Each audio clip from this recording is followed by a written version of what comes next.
usually after night shifts like this, I have the worst mobility for squats out of all the other days that I have in the week. After nights, I don't know what it is, but my mobility goes to zero. So I was in two minds whether just to kind of like not do a lot of volume in the squat and just do like a lot of accessories. Usually on these days, surprisingly, I'm okay in deadlift type motions. So I just kind of convinced myself I was going to get up and just do some hip flexor stuff on the ground. I got some new ideas on what to do. So I literally got up. You guys are seeing me here showing you what I do to post out the jerseys. So thank you to the two fellas that made the orders last night. That took about 5 minutes or so, and I just basically went to the garage, lay down on the ground, and started repping out some of these. I don't even know what to call them. They're like seated hip flexor raises. I don't know what else to call it. Straight leg raises.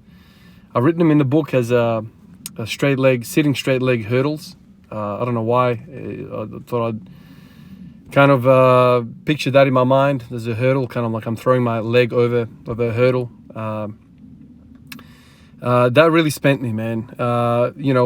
Throwing your contracting hip flexors in one plane of motion is okay, but when you are having a lateral component to that range of motion, it really adds a different element to it. I saw this on the net last night, and I thought, wow, this is really interesting, because usually when I'm doing the marching is, number one, it's unregulated in the sense that like every rep is kind of different, and so when I start to get tired, fatigued, my knees go up less and less. And so I like the fact that this is a visual marker on how much I'm lifting my leg, and I'm pushing over a hurdle, right?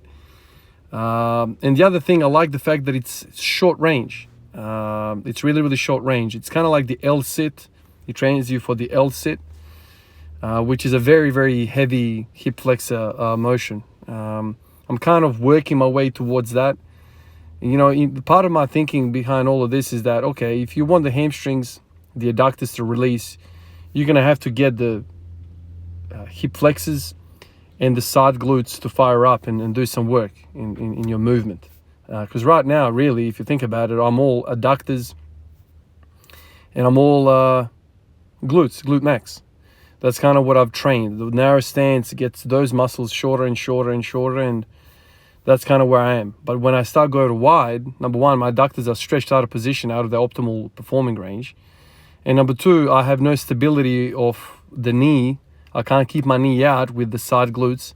And then the hip flexors really make it tough on me and throw me into an even more severe anterior pelvic tilt. So wide range, I'm weak, and I'm also in a bad position because of these weaknesses. So, basically I'm going to alternate day in, day out with these fluffy type exercises that nobody wants to see, and I don't really get excited, but I like the way it makes me feel. Like I'm walking away from today's session, I'm like, wow, okay, I feel free, I feel loose.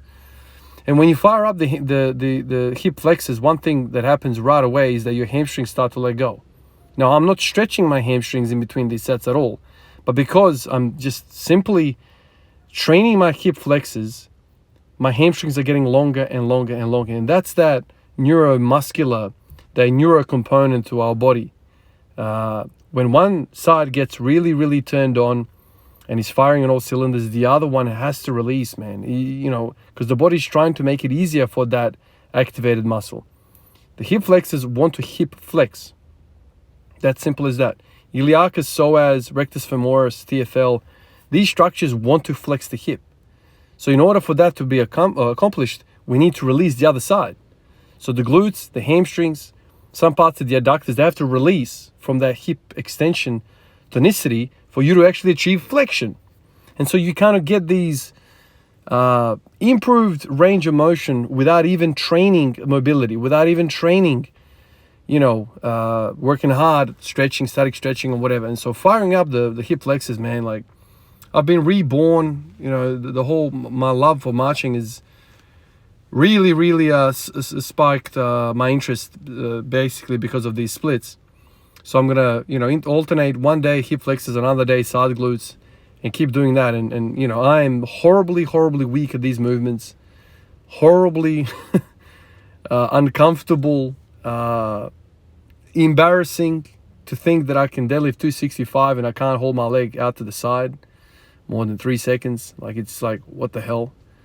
How the hell do I have such strong glutes on one side, and on the other side I can't even hold my own body weight up against gravity?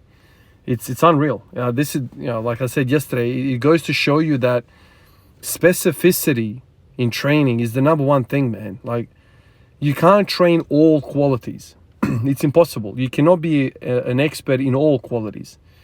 This is kind of where you have to specialize, and you need to kind of work out what requires, what things do you need for that specialization. So obviously ballerinas and martial artists, they can't deadlift 6 plates, but they have this side, glute, hip strength in order for them to control their limbs in all these end ranges of motion. And that's so cool to me.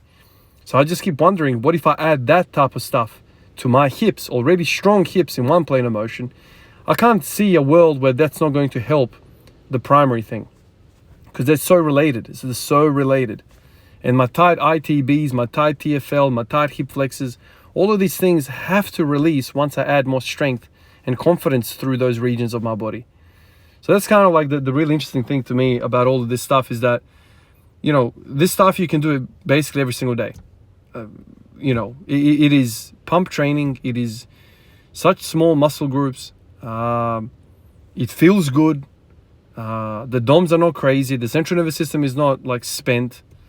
There's no weight on the bar. You're just simply, I don't know, like I keep saying this, like every time you watch the NBA guys, you watch the football guys, they spend a lot of time doing these weird freaking exercises, man.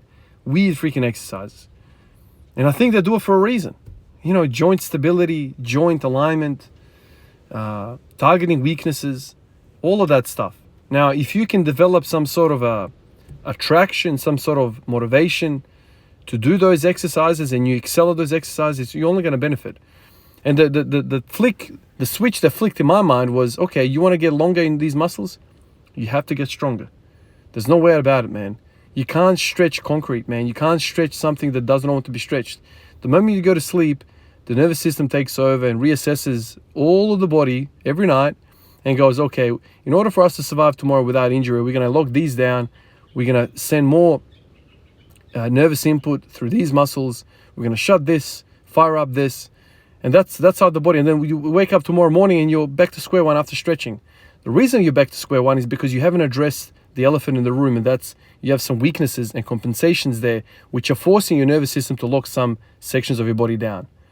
And that's an interesting thing. And if you start really working with your body, listening to your body, then your body starts to release without even stretching. Now, if you stretch on top, of course, you're going to get longer, but facilitate that length with some strength, and it's going to be, worth your time. It's going to be better. And that's kind of what I'm learning. And now I'm kind of marrying the whole splits journey with my squatting journey, and it's kind of making a lot of sense.